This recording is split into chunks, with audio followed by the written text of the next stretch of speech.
have their thinking distorted by that. The regular drug industry is a difficult case. I mean, as they have had greater difficulty in recent years in finding new good medicines, they have become progressively more dishonest. And of course that's something which has been vastly aided by Reaganomics, or Thatcheromics, whatever you want to call it, the deregulation, the regulation provided by the FDA in the States, or the Medicines and Health Regulatory Authority in England is actually pretty pathetic. They're specifically allowed them to tell lies as their alternative medicine, and they're not very effective at rooting out malpractices in the conventional pharmaceutical industry either. To be fair, though, we do to restore some balance, one just has to remember that it's also the wicked pharmaceutical industry that brought you antibiotics and general anesthetics and local anesthetics and other things which are genuinely good, many things which are genuinely good. It's sad that they have in more recent times sort of blotted their copybook and almost become villains because they have produced some things that are enormously valuable to human health, whereas the quackery industry, of course, produces nothing whatsoever. So they can't really be compared. Anyway, continuing the theme of this getting into universities, when I came to look at the university's admission site in the UK, I rather appalled to discover that there are 16 universities in the UK that offer degrees, Bachelor of Science degrees, in some form or other of alternative medicine. 5 of them are in homeopathy, most obviously balmy of them all. So Nature did a piece on it. They had an editorial piece, and I had a piece. That was its title. How on earth does this come about? Well, the people at Nature, and also the people at the Times Higher Education Supplement, several people wrote to the vice chancellors, the presidents in US terms, of these 16 universities and asked them how they could justify running degrees in what was little more than black magic. And of these 16, only 4 replied at all to this question, which is pretty astounding, I think. The others just ignored it. These are publicly funded institutions, for heaven's sake. When you did get a reply, it was along the lines that, well, they do get some proper science as well. They get physiology and biochemistry, not just homeopathy. So you write back and say, so that means on Tuesdays and Thursdays when it's physiology, you believe that a larger dose gives you a larger effect, but on Wednesdays and Fridays when it's homeopathy, you believe that the dose response curve slopes the other direction. But of course, that's ignored. The situation is really rather absurd. So, after that came out, there was some television coverage of it, and I found myself debating the Peter Fisher I mentioned before, the head honcho of homeopathy in the UK, really. But a medical man, he's one of the people who condemned prescribing homeopathic things to prevent malaria. So a relatively honest one. And I think this is just the very end of the interview. He was asked whether he thought it was justified to give a Bachelor of Science degree in homeopathy.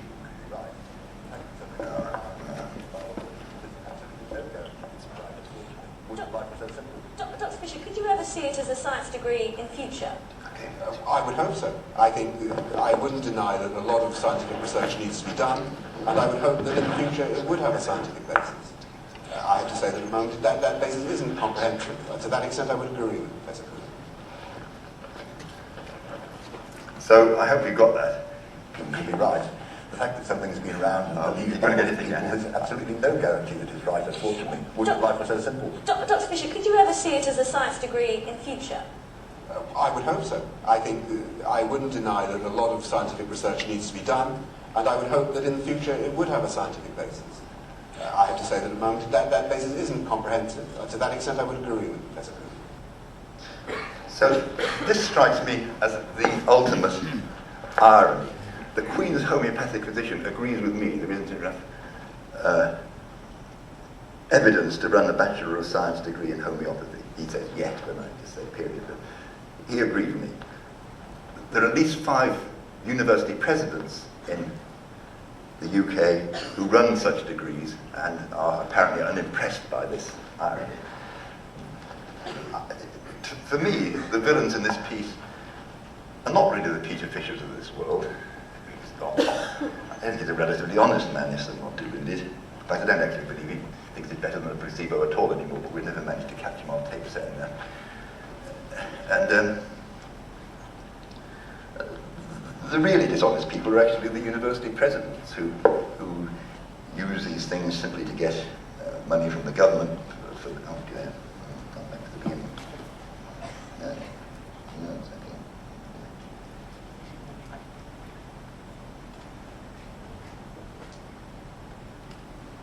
Can be right. That was something again. Okay, so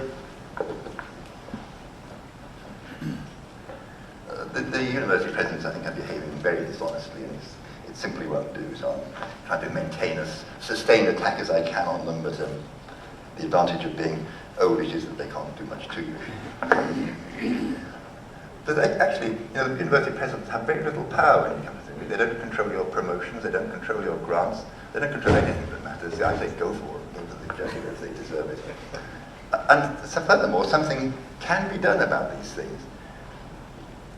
This is a wonderful case in Florida State University. They were offered quite a lot of money to set up a college of chiropractic, but some of the professors there thought this was black magic, and indeed chiropractic, though commonly thought of as more accepted than homeopathy, has really no more evidence that it does any real good, and it certainly sometimes does harm.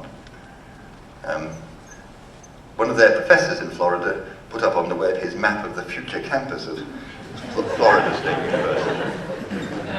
I especially like the crop circle simulation that that's School of Channeling and Remote Sensing, and the School of UFO Abduction Studies, that all that. But this mockery worked. The governors of the college voted 10-3 not to accept this money. And how often the college governors vote not to accept $10 million? I mean, it's really,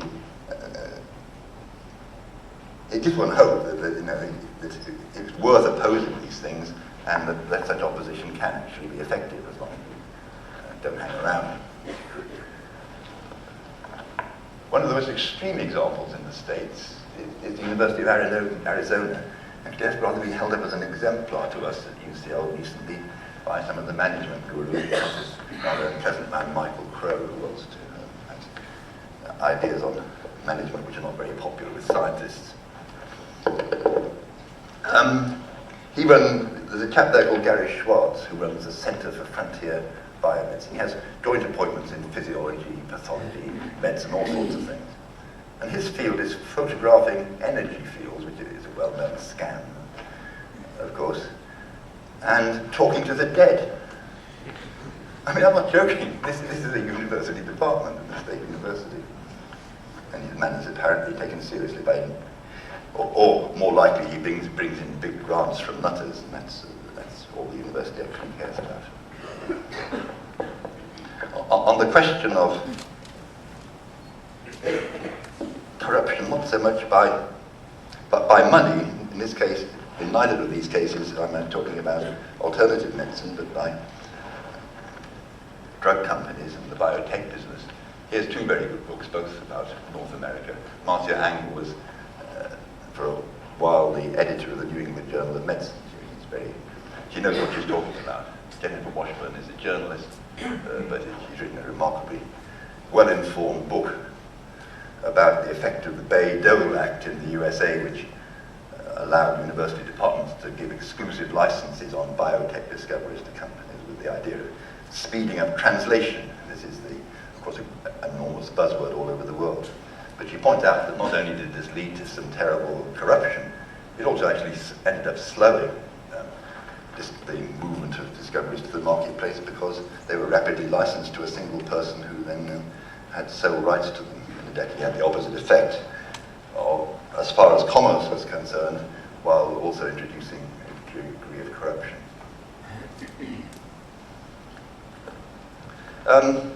For the rest of the time, I'd like to talk about a quite different aspect of boneheadedness, and that's the sort of boneheadedness that tends to overcome people in human resources departments. Well, I'm not sure whether they go into human resources because they're boneheaded or the other way around, but the effect is the same for all of this. It's the cult of managerialism in universities, which is a topic which I believe is actually quite closely related to the other topics I was talking about, Endarkenment in its wider sense. It's hard to say it without being pompous, but I still do believe that it is the primary job of the university to distinguish as best it can truth from fiction and to further knowledge of the natural world, which is in some proper sense true. And it has to do that, it has not to be influenced by other considerations, of which the major one is obviously money. But money isn't actually the only one. A very major driving force of science is vanity of the scientists in question. And these things are all distorted when put into a managerial context. It sounds very sensible. There's nothing, you couldn't fault the idea that people should be rewarded if they perform well and rewarded less if they perform badly. The taxpayer spends a lot of money on universities. It is perfectly reasonable that they should ask how well they are doing. The problem comes in measuring how well they're doing. And the great danger, of course, is that you're measured by an accountant who knows the price of everything and the value of nothing. How you place a value on work in ancient Roman history or English literature is impossible to say. I certainly maintain there was no a numerical measure was quite out of the question. I'd actually say that a numerical measure was quite out of the question too, if you're talking about experimental sciences. But we have been plagued by, and are likely to be even more plagued by, numerical measures of performance, which provide, I fear, a direct incentive not to better science, but to more trivial science, more short-term thinking, and also provide a direct incentive to dishonesty, which a few people at least will succumb to. When it becomes over-competitive in that sort of way, of course, scientists are tempted, in order to get grants,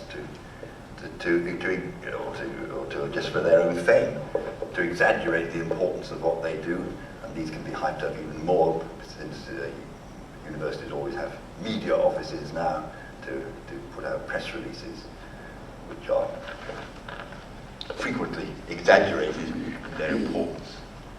I once refereed a thing for science, which is about the effect of nicotine on glutamate release. It's pure synaptic physiology. It had no behavioral component in it at all.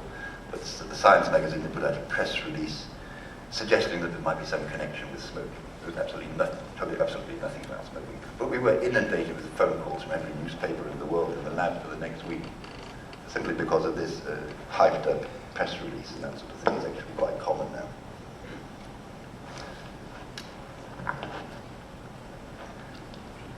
If you just count papers, of course, people will multiply the numbers of papers by writing trivial ones, and worse, by having their names on papers which they have made little or no contribution to. Guest authorship is a practice which has already become a serious problem. And in the clinical world, it can get worse, in that none of the authors on the paper is actually written. The paper was actually written by a drug company hack. There are companies on the web, you can easily find them, medical writing companies who will write the entire paper for you. And in some cases, the names of the people who appear on the paper have never even seen the data. Not all of it. They have been involved at a clinical level in collecting it, but they may never have seen the data and not had any say in its interpretation. This is a terrible form of corruption. There's a bad case at the University of Sheffield, which you can find on dcscience.net and many other places. It's a particularly interesting one because it's every email and a lot of recorded conversations are on the web. You can see the whole intrigue in which a whistleblower ended up being pushed out because Procter & Gamble were paying the university £20 million.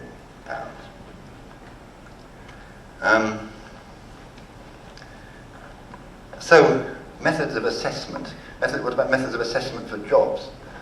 Just as we're getting rid of homeopaths in the London hospitals, I discover on the web HR's form for applying for a job in the University College London Hospitals Trust. I hasten to add that's not part of UCL, it's part of the NHS. Or a job in laying on of hands, spiritual healer. You see, it's reached a level where it doesn't really matter a damn whether spiritual healing is gobbledygook or not. What matters is you can produce a full National Federation of Spiritual Healers certificate with 2 years post-certificate experience. As long as you can tick that box, it's okay. It doesn't enter into the mentality of HR people that this certificate might not be worth the paper it's written on. Another way it gets into academia is through the social sciences.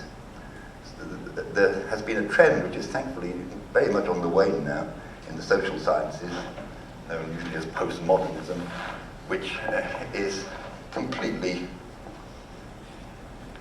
bizarre. This is a paper which was written by three or four people from Ryerson University, I'm going to say, on your doorstep. The evidence-based movement in health sciences constitutes a good example of micro-fascism at play in the contemporary scientific arena. That's a bit harsh for somebody who's just interested in evidence in medicine, you might think. The process by which a dominant ideology comes to exclude alternative forms of knowledge, by which they mean homeopathy, of course, and such like, is acting as a fascist structure. In 6 pages, this paper uses fascist or some derivative of it 29 times. The real corker. The evidence-based movement enjoys a privileged status. Scholars have not only a scientific duty, but also an ethical obligation to deconstruct these regimes of power. And that's us, actually. And then they're the people who wrote it. You can't quite believe that it's taken seriously, but it is. And in fact, this movement was taken quite seriously. The person who did more than anybody else to debunk it was Alan Sokal, who was a physicist who works in New York part-time at UCL. I'm going to do a talk of his in a couple of weeks' time, who wrote a spoof paper of that sort, the hermeneutics of quantum gravity or something. I forget what it's called there. It was a pastiche of the style I've just shown you. It was accepted by a serious journal and published, and then he wrote a book about the fact that it was just a hoax. It really is quite hard to believe that these people were ever taken seriously, but this is a classic bit of postmodernist writing that tries to relate the square root of -1 to the erectile organ in some sense, which is really quite hard to follow when you read the text. It's completely impenetrable because it's complete nonsense. I'm going to skip those two because I'm running out of time. The trouble is with this exaggeration, which goes on as a result of, partially as a result of silly assessment methods, is it is not private knowledge. I heard on the sort of prime morning news program, on the BBC, the Today program, which politicians regularly get holed over the coals in a way that simply doesn't happen in the States at least. They had a cancer researcher on, and the line of questioning was, Dr. So-and-so, I see that this is the 5th breakthrough in cancer treatment this month. Can you tell me if this one is real, or if you're starting a spin-off company, or are you perhaps about to apply for a grant, or do you want to get a paper into a prestigious journal? This was not in a scientific meeting, this was on the national news. You know, that sort of stuff's been rumbled by the general public. And this wasn't in, that looks like the format of a paper in the prestigious scientific journal Science. It was actually in the New York Times, and it was a spoof that followed the Korean cloning scandal. They give the author's statements of concurrence. A lot of journals make you actually say what you actually did now. So it's always true, but it's very sad that it shouldn't be necessary at all. So the first author says, given that we have only extended the lifespan of fruit flies by 3%, I originally felt that our extrapolation of these results to humans should be expressed with less confidence. But I was overruled by the boss. And so on. These things actually do happen, unfortunately. So, when you write about these things, people send you interesting stuff in brown envelopes or brown emails. I have the name.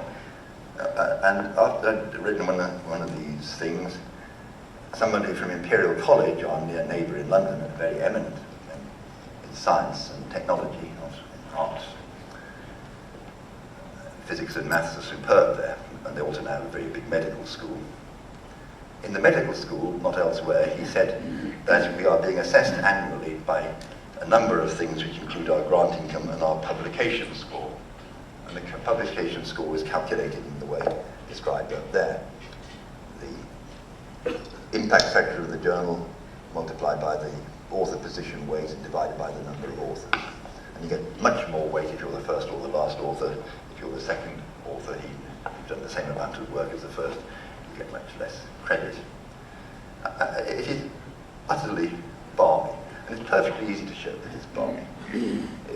These graphs are for a few of my own publications. They show that this publication score is completely uncorrelated with either the number of citations that the paper gets or on the right. The number of citations is not correlated with either the impact factor or this publication score. That's the two graphs there. So it gives you no indication of how often the paper is cited for a start, and citations themselves are a pretty dodgy measure of quality. I had a letter in Nature in 1975 which was entirely incorrect, which got 110 citations, which isn't that many, especially for Nature. When we corrected it, the correct version only got 61. But I have a totally trivial paper in 1981. It was just a vacation job, which has got 631. It was just happened that it got referred to by a lot of other people working in that area. But if we had discovered what we wrote in that one, it would have been discovered by somebody else the next week.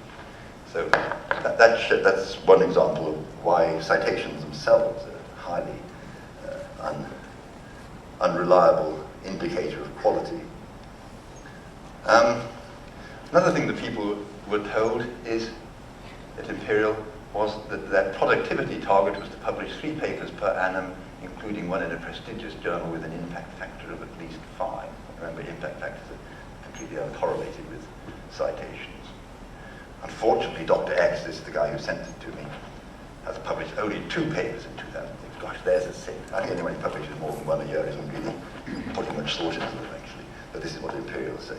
So it's very easy to test these things. Bibliometrists never do it. They just work on averages. What you've got to do is take an individual.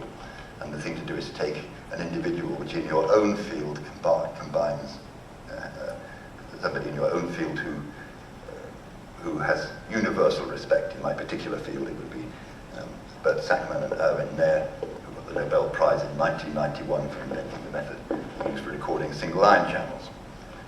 A towering figure in the field.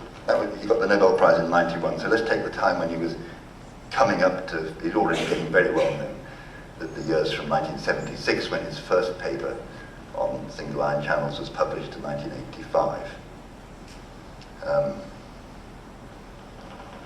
During those 10 years, he failed Imperial's productivity criterion for 6 out of the 10 years. One of the years in which he failed that productivity criterion, it was the year in which he published the paper on which the Nobel Prize was based. And in 2 of the years, he had no publications at all. The result of some bonehead in human resources applying a criterion like that will be to fire potential Nobel Prize winners and to encourage spiv science with high productivity and low content, low intellectual content. So universities are going to have to decide what sort of science they want.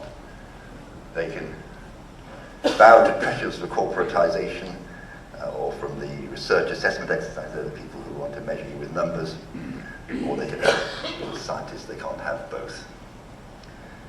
And I'm reading a book by John Grant called Corrupt Science. He's an expatriate Brit, but it's essentially about America. He says that once science is not run by scientists, it becomes corrupt. That's a rather more blunt statement than even I would have made. That doesn't, I think, mean that scientists are any more moral than anybody else. It's just that they know what science is about.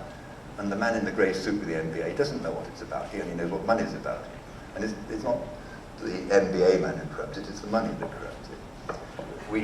Science will have to be run by people who know about science, who can speak plain English rather than this sort of management gobbledygook, which I have to say comes from my own university president at UCL in an email we had not long ago. And I think if that is done, the self-correcting mechanisms of science will ensure that in the long run, things stay honest.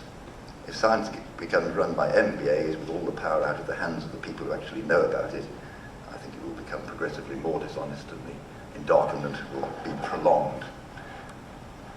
My view, though, is that things are looking up at the moment. And if a few more people get blogging, maybe we can accelerate the process. After all, the Bush-Blair era is almost at an end. Well, unless Mike Huckabee gets elected, of course. And I think there is a chance that we may be able to turn things around. One generation of delusional thinking is enough. Its time has ended. Thank you very much.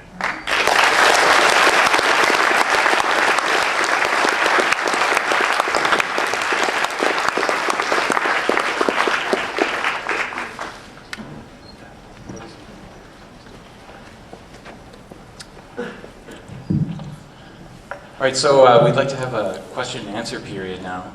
We would ask everyone to keep your questions brief and keep them as questions. So try to aim for 30 seconds to a minute. You can line up at either of these microphones. Please. I was wondering what your opinion is on, natural childbirth, air quotes, and midwifery and other kinds of non-medicated forms of birth and delivery. My experience of birthing is a bit limited.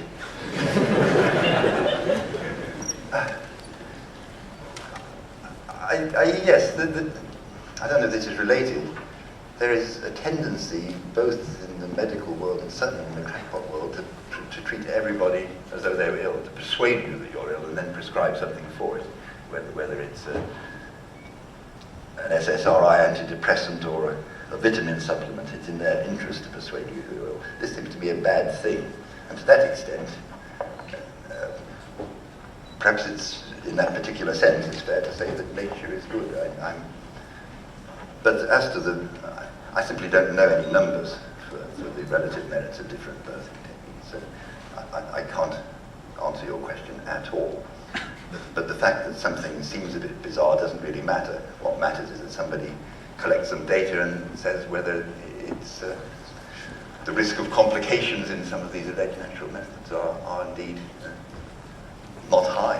And in that case, do what the hell you like as long as it's not dangerous.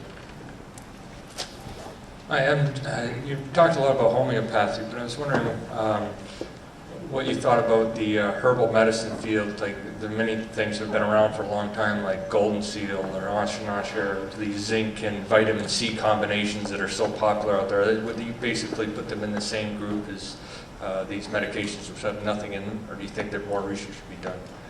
They're certainly not in the same category as medications that have nothing in them, because they have got something in them. In fact, they're just pharmacology. I don't see any difference between herbal remedy and straight pharmacology. So it's just pharmacology that as it was practiced in about 1900, which is perhaps not the best way to practice pharmacology. It's all because they're unstandardized.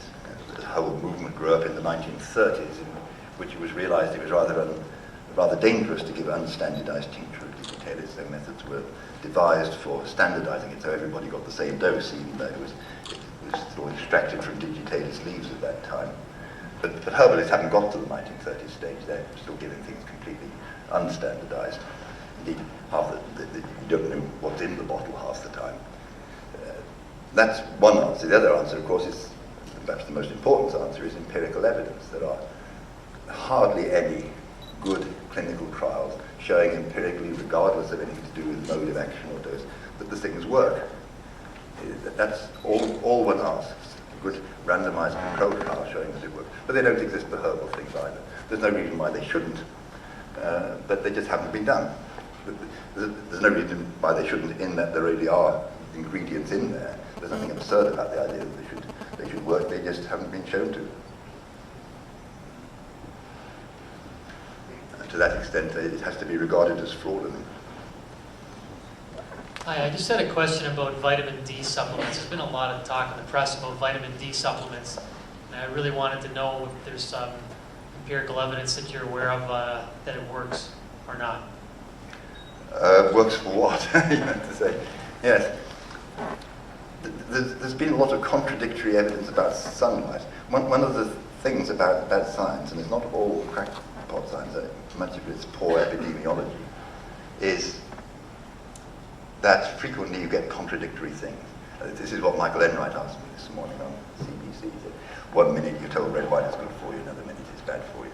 And that's right, it is very confusing, and it's largely a result of bad science. And it's almost always the same sort of thing. It's the fact that the trials of these things are not randomized. So if you find that,